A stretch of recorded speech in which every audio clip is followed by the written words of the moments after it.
Good evening. कैसे हैं आप लोग? संकल्प सिविल सर्विसेज के इस प्लेटफॉर्म पे आप लोगों का बहुत बहुत फिर से स्वागत है। और आप लोगों को पहले ही हमने बताया था कि आजकल हम लोग डॉक्टर बीसी जाट जी के मार्गदर्शन में पटना में अशोक राजपथ और बाजार समिति दोनों ब्रांच पे 70वीं बीपीएससी इंटरव्यू के लिए यानी साक्षात्कार के लिए यानी व्यक्तिगत परीक्षण के लिए हम लोग जोर शोर से बच्चों को गाइड कर रहे हैं, एस्पिरेंट्स को गाइड कर रहे हैं। आपको ये जानना बहुत ज़रूरी है कि 5400 जो मेंस परीक्षा में जो बच्चे आए हैं, जो उन्होंने पास किया है, उसमें से सिर्फ 2000 बच्चों को सिलेक्ट किया जाएगा। और ये 2000 भर से 5400 में आप लोगों को अपना एक प्लेस बनाने के लिए, एक रैंक बनाने के लिए कड़ी मेहनत करने की ज़रूरत है, क्योंकि 120 मार्क्स जो है वो 10 से 15 मिनट में जो डिसाइड होगा, उसके लिए आपको करंट अफेयर्स की तैयारी बहुत अच्छे से करनी होगी। और आप जल्द से जल्द आकर के संकल्प सिविल सर्विसेज में मॉक इंटरव्यू के लिए और क्लास के लिए रजिस्ट्रेशन करवा लें।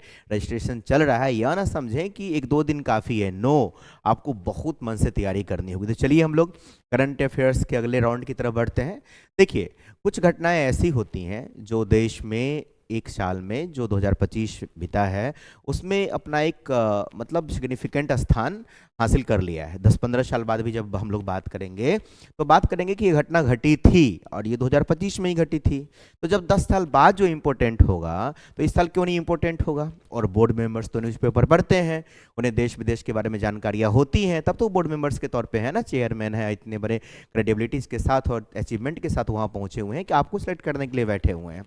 तो चलिए हम लोग करंट अफेयर्स की तरफ बढ़ते हैं कि आपको पढ़ना क्या है और किस करंट अफेयर्स को देखना है। चलिए, सबसे पहले यहाँ पर हम लोग बात करते हैं कि किसको लेकर के हम लोग, ठीक है, आगे चलिए। देखिए, आपको सबकी बीमा सबकी सुरक्षा याद होगा। निर्मला सीतारमन ने, जो हमारी वित्त मंत्री हैं, उन्होंने काफ़ी कुछ इस मामले में संसद में बताया था, ठीक है। इस पर सभी प्रोविजंस को देख लीजिए। आगे चलते हैं। ऑनलाइन गेम विधेयक, इसको जरूर पढ़िए, और जिनका जो हॉबी है ऑनलाइन स्पोर्ट्स खेलने का, उनको तो ये जरूर याद करना चाहिए और देखना चाहिए कि इसमें क्या क्या चेंजेस आए हैं। अगला, इंडिगो विवाद, बहुत बड़ा जो है सो एयरपोर्ट अथॉरिटी ऑफ इंडिया और जो हमारा जो सिविल एविएशन मिनिस्ट्री है, सिविल एविएशन से जो अथॉरिटी जुड़ा हुआ है, स्टेचुरी बॉडी जुड़ा हुआ है, उसका जो इसमें उनकी जो भूमिका थी, हमारे सिविल एविएशन मिनिस्टर की जो भूमिका थी, जो इंडिगो में जो मिसमैनेजमेंट हुआ, उनको लेकर के आप पॉजिटिव कॉन्सेप्ट के साथ तैयारी कीजिए। ये करंट अफेयर्स के लिए बहुत इंपॉर्टेंट है। अगला मुद्दा है विदेशी निवेश का मुद्दा। अमेरिका के साथ हमारा जो उलझन है, चीन के साथ जो है, रसिया के साथ जो है, जो मध्य पूर्व के साथ जो भी हो रहा है, उसमें विदेशी निवेश का जरूर भारत पर इन्फ्लुएंस हो रहा है, इसको जरूर देख लीजिए। औद्योगिक वृद्धि दर पे एक गुड रिपोर्ट आया था, इसको भी देख लीजिए। जीडीपी में वृद्धि, इसको भी देख लीजिए, क्योंकि टैरिफ का मुद्दा आया, बहुत सारी चीज़ें, अंतर्राष्ट्रीय घटनाक्रम, रूस यूक्रेन युद्ध, और फिर भी हमारा जीडीपी बहुत अच्छा कर रहा है। इसके लिए भी आपको पॉजिटिव कौन से देखना होगा, ठीक है।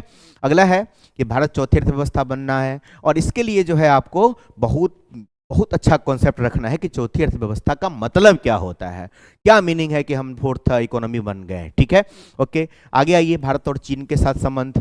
भारत और चीन के जो प्रधानमंत्री राष्ट्रपति हैं वो मिले थे पिछले दिनों, कहाँ मिले थे, कैसे मिले थे, किस मुद्दे पर बातचीत हुई, ठीक है। चीन की यात्रा जो मोदी जी की हुई, किस कारण हुई? द्विपक्षीय यात्रा थी, किसी अंतर्राष्ट्रीय जो बैठक थी उस पर भाग लेने के लिए गए थे? तो बहुत सारे कॉन्सेप्ट को आपको देखना होगा, ठीक है। अगला है ऑपरेशन सिंदूर, और ये बहुत ही इंपॉर्टेंट है। ऑपरेशन सिंदूर में जनरलाइज वे में तैयारी नहीं करनी होगी आपको।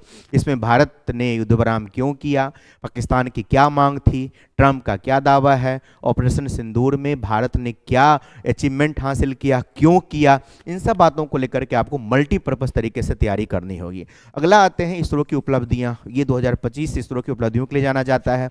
भारतीय रक्षा प्रणाली, और इससे ऑपरेशन सिंदूर से इसको जरूर कनेक्ट कर लीजिए, ठीक है। डीआरडीओ, इससे भी ऑपरेशन सिंदूर को कनेक्ट कीजिए। प्रवासी दिवस, देखिए अभी जो है ये 15 जनवरी जो आने वाला है वो प्रवासी दिवस के लिए जाना जाएगा, और 15 जनवरी से 21 जनवरी के बीच में बहुत ज़्यादा अंतर नहीं होता है। तो आपको प्रवासी दिवस के बारे में अच्छे से तैयारी करनी होगी। इनका गांधी से संबंध जो है उनसे भी बहुत जरूरी है आपको अपने कॉन्सेप्ट को क्लियर करना। चलिए अगली बात करते हैं, और हम आते हैं बिहार में बुलडोजर का मुद्दा, ठीक है। जब सम्राट चौधरी गृह मंत्री बने हैं उसके बाद बुलडोजर का क्या मुद्दा है इस पर। बिहार में नया चीनी मिल, बिहार में औद्योगिकरण एक बहुत बड़ा है, ये वीवीआई है, इसको देख लीजिए। बिहार में वृद्धजन के लिए कार्य किए जा रहे हैं और हर एक दिन ट्विटर पे कुछ ना कुछ नीतीश कुमार जी लिख रहे हैं। महिला सशक्तिकरण योजना है, बिहार में नए रामसर स्थल जो बने हैं उन पर चर्चा कर लीजिए। महत्वपूर्ण तीर्थ स्थल, देखिए तीर्थ स्थल पे जो भीड़ है उससे भी क्वेश्चन आ सकता है, क्यों भीड़ बढ़ती जा रही है तीर्थ स्थल पे, क्या सुरक्षा होनी चाहिए और स्वच्छता के लिए क्या होनी चाहिए, लोगों में क्या धारणा बन रही है कि वो तीर्थ स्थल की तरफ जा रहे हैं, लोगों में क्या जागरूकता आ रही है अपने धर्म के प्रति, अपने संस्कृति के प्रति, अपने सभ्यता के प्रति, इन सब चीज़ों को लेकर पॉजिटिव कंसेप्ट भी आपको रखना बहुत जरूरी है। चलिए आगे आते हैं कि दीपावली का विश्व विरासत की सांस्कृतिक सूची में स्थान मिला है। छठ के लिए जो प्रयास किया गया मोदी जी के द्वारा उसको भी थोड़ा सा देख लीजिए। बिहार में कला और संस्कृति और मखाना बोर्ड, जो कला संस्कृति का जो मसला है, यह मसला बिहार के लिए बहुत इंपॉर्टेंट है। मधुबनी पेंटिंग ले लीजिए, पटना कलम ले लीजिए, या सूजनी कला ले लीजिए, या जीआई टैग का मामला ले लीजिए। देखिए जीआई टैग को बहुत सारे ऐसे विद्वान हैं जो मतलब इसको कल्चर से नहीं जोड़ते हैं। देखिए खान पान संस्कृति का एक भाग है, और अगर खान पान को अगर जीआई टैग एक स्थान दे रहा है, हमें जीआई टैग प्रदान मिल रहा है अपने खान पान का, तो एक संस्कृति का एक बहुत बड़ा पक्ष है। तो कहीं ना कहीं ब्रॉड वे में इसको देखना है कि जीआई टैग का हमारे कल्चर से क्या इंपॉर्टेंस है, उसका क्या कनेक्शन है, क्या कम्युनिकेशन है, इसको लेकर के आपको तैयारी बहुत ज़रूरी है करनी। इंटरव्यू में मैं फिर वंस अगेन बोलता हूँ कि इंटरव्यू में आपकी तैयारी कैसी है यह इम्पोर्टेंट नहीं है, आपने क्या जवाब दिया यह इम्पोर्टेंट नहीं है, आपने क्यों ऐसा जवाब दिया यह इम्पोर्टेंट नहीं है।